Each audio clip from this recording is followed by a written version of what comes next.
del Padre, del Hijo y del Espíritu Santo. Amén. Ven, Espíritu Santo, inflama nuestros corazones en las ansias redentoras del corazón de Cristo, para que ofrezcamos de veras nuestras personas y obras en unión con Él por la redención del mundo. Señor mío y Dios mío Jesucristo, por el corazón inmaculado de María me consagro a tu corazón y me ofrezco contigo al Padre en tu santo sacrificio del altar, con mi oración y mi trabajo, sufrimientos y alegrías de hoy, en reparación de nuestros pecados y para que venga a nosotros tu reino. Te pido en especial por el Papa y sus intenciones, por nuestro obispo y sus intenciones, por nuestro párroco y sus intenciones. Oh Señora mía, oh Madre mía, yo me ofrezco del todo a ti, y en prueba de infinidad de afecto te consagro en este día mis ojos, mis oídos, mi lengua y mi corazón. En una palabra, todo mi ser, ya que soy todo tuyo, oh Madre de bondad. Guárdame y defiéndeme como cosa y posesión tuya. Amén. Nuestra Señora de los Apóstoles ruega por nosotros. Bueno, vamos a contemplar este Evangelio, que es continuación del de ayer, que es un Evangelio fuerte, como todo el capítulo 8 del Evangelio de San Juan, puesto que el milagro, bueno, no es un milagro, es el suceso, el acontecimiento que sucede desde el comienzo del capítulo 8 ya es muy fuerte, porque es el encuentro entre Jesús y la mujer adúltera que veíamos ayer, y que continúa con esta conversación entre Jesús y los fariseos, los judíos, ¿no? Dice, Jesús les dijo otra vez, yo me voy, y vosotros me buscaréis, y moriréis en vuestro pecado. A donde yo voy, vosotros no podéis ir. Los judíos se decían, es que se va a suicidar, pues dice, a donde yo voy, vosotros no podéis ir. Él les decía, vosotros sois de abajo, yo soy de arriba. Vosotros sois de este mundo, yo no soy de este mundo. Yo os he dicho que moriréis, ya os he dicho que moriréis en vuestros pecados, porque si no creéis que yo soy, moriréis en vuestros pecados. Entonces le decían, ¿quién eres tú? Jesús le respondió, desde el principio lo que os estoy diciendo. Mucho podría hablar de vosotros y juzgar, pero el que me ha enviado es veraz, y lo que le he oído a él es lo que hablo al mundo. No comprendieron que les hablaba del Padre. Les dijo otra vez, cuando hayáis levantado al Hijo del Hombre, entonces sabréis que yo soy, y que no hago nada por mi propia cuenta, sino que el Padre me ha enseñado, eso es lo que hablo. Y el que me ha enviado está conmigo, no me ha dejado solo, porque yo hago siempre lo que le agrada a él. Al hablar así, muchos creyeron en él. Es un evangelio de estos donde Jesús se desmelena y habla a las claras de lo que es su misterio, ¿no? Ha sucedido el encuentro entre Jesús y la mujer adúltera, donde el Señor le ha perdonado todos sus pecados. Luego Jesús se manifiesta como luz del mundo, ¿no? y habla sobre el testimonio, ¿no? El testimonio que da, las obras del Padre, todas estas cosas que dice y tal, ¿no? Y llega un momento donde se centra en esto, ¿no? En si le pueden seguir, si no le pueden seguir, de dónde son, ¿no? Dice, les digo otra vez, me voy y me buscaréis y moriréis en vuestro pecado, ¿no? Moriréis en vuestro pecado. ¿Cuál es vuestro pecado? Les dice a los judíos. Vuestro pecado es vuestra cerrazón, porque no queréis dejaros sorprender por lo que está sucediendo delante de vosotros, porque tenéis una postura tomada y no hay quien os mueva de esa postura. Esto nos lo dice también a nosotros, ¿eh? Nosotros somos de ese mismo estilo, donde tenemos una serie de criterios o de posturas o de maneras de ser, como ya adoptadas, y pase lo que pase, yo no me muevo de mis esquemas, que es lo que le pasaba a estos fariseos, ¿no? Me voy y me buscaréis y moriréis en vuestro pecado. Donde yo voy no podéis ir, ¿no? ¿Dónde va? Al corazón del Padre, a la intimidad del Padre, al lugar de donde es Él, ¿no? Donde yo voy, vosotros no podéis ir, ¿no? Viene entonces ese tema, es que va a suicidarse, tal, de los judíos, ¿no? Siempre en el Evangelio de San Juan se ve cómo Jesús habla y le malinterpretan, ¿no? Interpretan como lo más material o lo más inmediato, lo más facilón, ¿no? ¿Será que se va a suicidar? Porque dice, a donde yo voy, vosotros no podéis ir. Entonces empieza el Señor a explicar, ¿no? Vosotros sois de abajo, yo soy de arriba. Vosotros sois de este mundo, yo no soy de este mundo, ¿no? A mí eso me impresiona mucho porque lo uno con el discurso de despedida, donde Jesús, en el capítulo 15 y en el capítulo 16, sobre todo en el 15, insiste mucho sobre el ser del mundo o no ser del mundo, ¿no? Y yo creo que este es un tema muy importante porque no terminamos de comprender que no somos de este mundo. Mirad, las 3 últimas semanas de Cuaresma, tercera, cuarta y quinta, estamos en la quinta, son semanas bautismales, donde se van recordando, se van haciendo los escrutinios para los que sean bautizados en el día de la vigilia pascual, pero a la vez se van mostrando los signos bautismales del espíritu, la luz, el agua, ¿no? Y se nos va mostrando cómo el que ha sido bautizado está consagrado es puesto aparte. Por tanto, ya no pertenece al mundo, pertenece a Jesucristo. Somos de Jesucristo, no somos del mundo. Por eso dice esto, ¿no? Pero el que no quiere aceptar a Cristo sí que es del mundo, ¿no? Y es del mundo y es mundano, ¿no? Es decir, piensa con el estilo del mundo, ¿no? Dice, vosotros sois de abajo, yo soy de arriba. Vosotros sois de este mundo, yo no soy de este mundo, ¿no? Es muy bonito este concepto de estar en el mundo sin ser del mundo. Hay un texto pues que es más o menos de esta misma época, un poquito anterior, puesto que es de cuando se escribió el Evangelio de San Marcos en griego, o sea, del año 60 más o menos, ¿no? Que es la que se llama la carta a Diogneto. Y en esta carta a Diogneto, perdón, no es del 60, es un poco más tarde, es hacia el siglo II.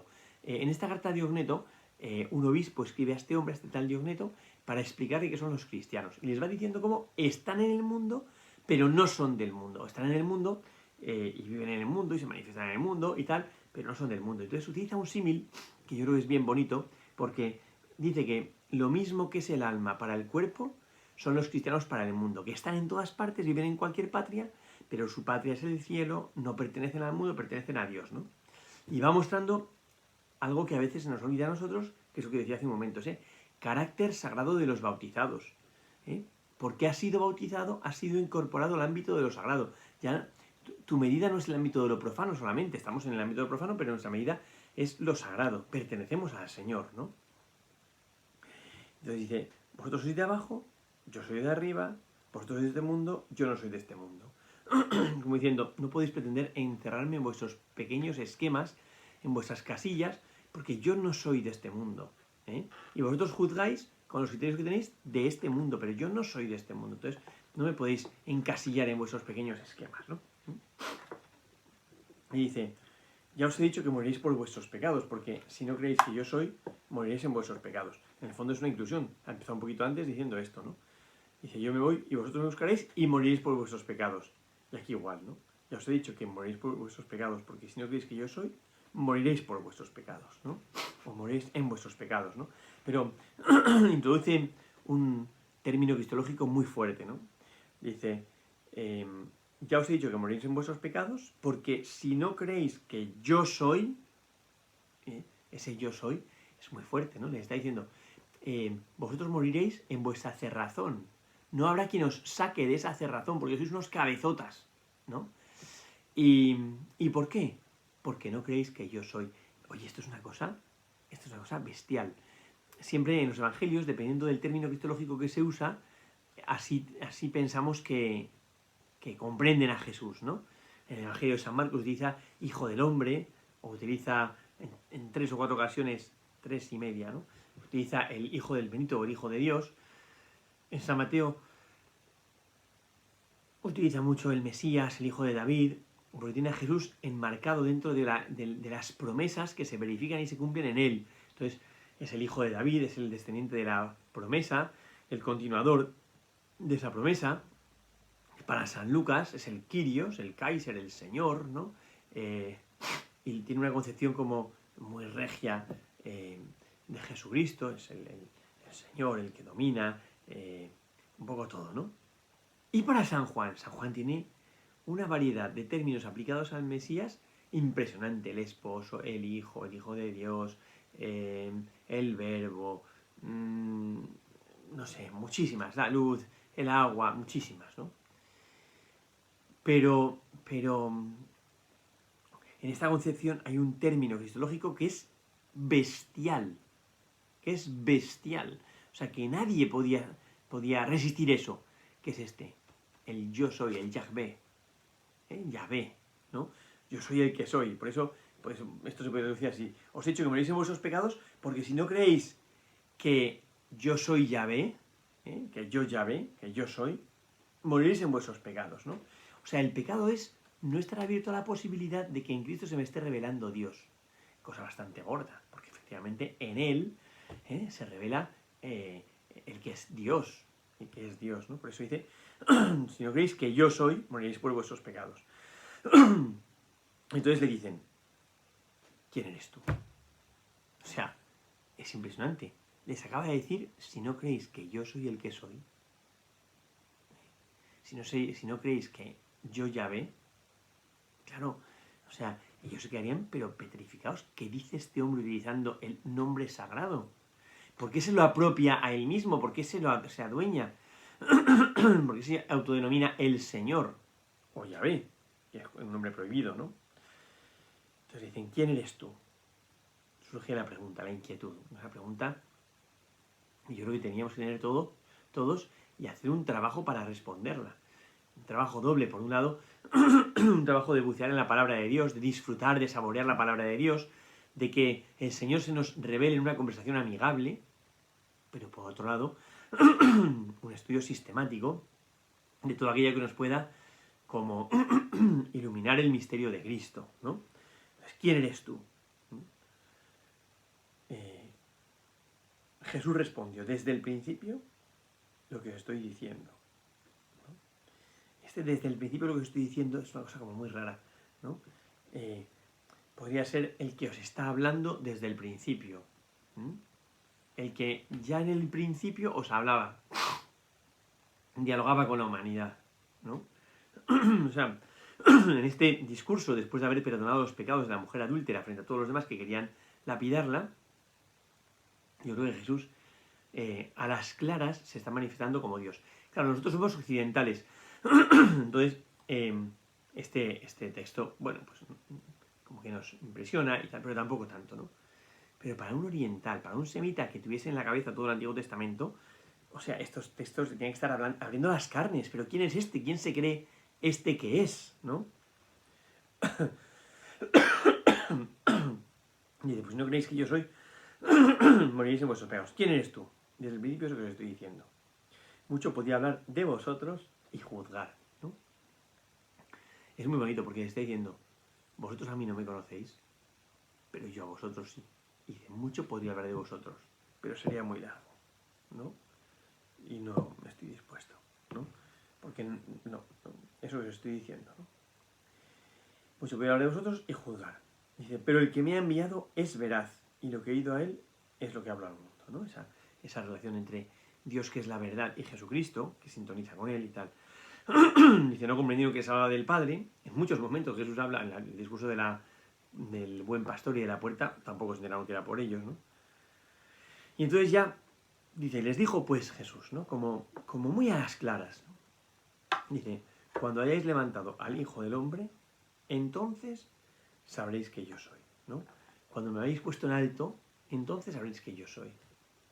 Cuando resucite, entonces sabréis que yo soy, ¿no? Y lo dice con un aplomo, lo dice con una fuerza. Bueno, entonces sabréis que yo soy y que no hago nada por mi cuenta, sino lo que el Padre me ha enseñado, eso es lo que hablo, ¿no?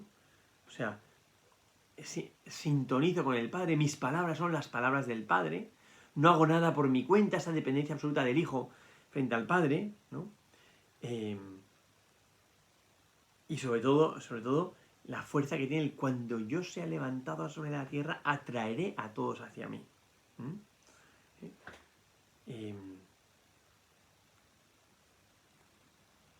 Dice, cuando habéis levantado sobre la tierra, aquí está. Entonces sabréis que yo soy. Y que no hago nada por mi propia cuenta, sino lo que el Padre me ha enseñado. Eso es lo que hablo, ¿no? A mí me gusta mucho ver siempre esa dependencia absoluta de Jesús con el Padre, ¿no? Pero porque la vida del Hijo es estar en sintonía con el Padre, en diálogo con el Padre. En el principio existía la palabra y la palabra se daba vuelta a Dios. Prostonceón, vuelta hacia Dios. Era el sentido de la vida, de la palabra. Vivir vuelto hacia Dios, en diálogo con Dios. Porque el Hijo va a reflejar en plenitud lo que es un hijo. Hijo, tú siempre estás conmigo y todo lo mío es tuyo. Por eso, en el corazón del hijo se revive, se recuerda, se actualiza, se verifica el corazón del padre, ¿no? Sino que el padre me ha enseñado, eso es lo que hablo. ¿Sí? Eso es lo que hablo, ¿no? Y el que me ama, perdón, y el que me ha enviado está conmigo. No me he dejado solo porque yo hago siempre lo que le agrada, ¿no? Qué bonito es esto, esa ternura o elegancia del padre hacia el hijo, del hijo hacia el padre, una sintonía permanente, una sintonía de amistad, de amor, de comunión de personas, ¿no? Por eso dice, yo hago siempre lo que le agrada. Claro, es muy bonito porque luego cuando el Señor nos enseña a nosotros a vivir en dependencia de Cristo, o en dependencia del Padre, hacer la voluntad de Dios es buscar lo que le agrada, ¿eh? Aquello que es de su agrado. San Ignacio intercambiaba la palabra gloria de Dios por voluntad de Dios, por agrado de Dios, el agrado de Dios, ¿no? Entonces lo que buscamos es el agrado de Dios, ¿no? Y a la vez que habla con este aplomo, con esta fuerza, con esta valentía, eso, o sea, hablar de esta manera, hablar con ese aplomo y esa valentía, al final es un testimonio de libertad, que es lo que le pasa a Jesucristo. Jesucristo da un testimonio de libertad. Y cuando habla con este aplomo y con esta fuerza, muchos creen en él. ¿Por qué? Pues porque estaban aplastados. O por el peso de su conciencia grabado por los fariseos, o por el peso de lo social grabado por los romanos, ¿no? Estaban aplastados y buscan a alguien pues como que les libere, que les haga darse cuenta de que no pueden vivir pues así como aplastados, dominados y tal, ¿no? Entonces, Jesús toma pie de lo que ha sucedido con la mujer adúltera, ¿no? De cómo con una maestría grande y una utilización de la palabra de Dios ha desenmascarado el fariseísmo, la hipocresía de aquellos que venían como con maldad a juzgar, ¿no? Y el Señor lo que muestra es, no, así no es. Así no es. No se puede vivir así, ¿no? No se puede vivir así, ¿no? Por eso dice que el Padre es veraz. Es veraz, ¿no? Y que el que le sigue, pues busca, o sea, el que le sigue al Señor busca ser veraz como Él es veraz, ¿no? No busca salirse con la suya, liberar sus pasiones, ser egoísta. No busca eso. No busca eso. Busca ser del Señor. Totalmente ser del Señor, ¿no? Termina diciendo, al hablar así, muchos creyeron en él. Claro, porque cuando hay una especie como de opinión generalizada en el ambiente que dominan una serie de tiranos, ¿no? Porque los fariseos y los escribas, apoyándose en la integridad de su vida, se volvían unos tiranos que opinaban de la vida de todo el mundo, que hacían y deshacían y tal, ¿no? Y entonces, cuando aparece de repente una persona que habla con un aplomo, con una libertad, que no se achanta ante el poder dominante, que no como se avergüenza, sino que no tiene que vivir pidiendo perdón por existir a nadie, ni buscando la aprobación de nadie, ¿no? Claro, muchos creen en él, porque en el fondo dicen, esto es lo que yo quiero, y encima les habla con mucha fuerza de lo que es su fe, dicen, esto es lo que yo quiero, esto es lo que yo quiero. No quiero que velen por mi fe los escribas y fariseos, que lo que tienen es como encerrada la fe, y ya no es una fe, sino que es una especie de cumplimiento de normas para tener la seguridad de que uno está dentro del grupito. No, es vivir en esa dependencia de afecto constante con el Señor, ¿no? O sea, todo depende de Él. Todo depende de Él. Mi vida depende de Él. Y si yo anclo mi vida en la de Jesucristo, mi vida es libre. Yo soy libre entonces, ¿no? Entonces ya no tengo que vivir con una especie de mentalidad de esclavo. No. Sino que para ser libres Cristo nos ha liberado. Bueno, pues ojalá que este Evangelio nos ayude a dar un paso más en ese camino de la Cuaresma, en esa sintonía con toda la obra del Hijo, en reconocernos como de este grupo, del grupo de Jesucristo, de aquellos que contemplan a aquel que levantaron sobre la tierra como un remedio de purificación y a la vez como una lección sobre cómo amar. Bueno, pues que la Iglesia nos ayude en este día a dar este paso, como de sinceridad en el seguimiento del Señor. Gloria al Padre, al Hijo y al Espíritu Santo, como era en el principio, ahora y siempre, por los siglos de los siglos. Amén.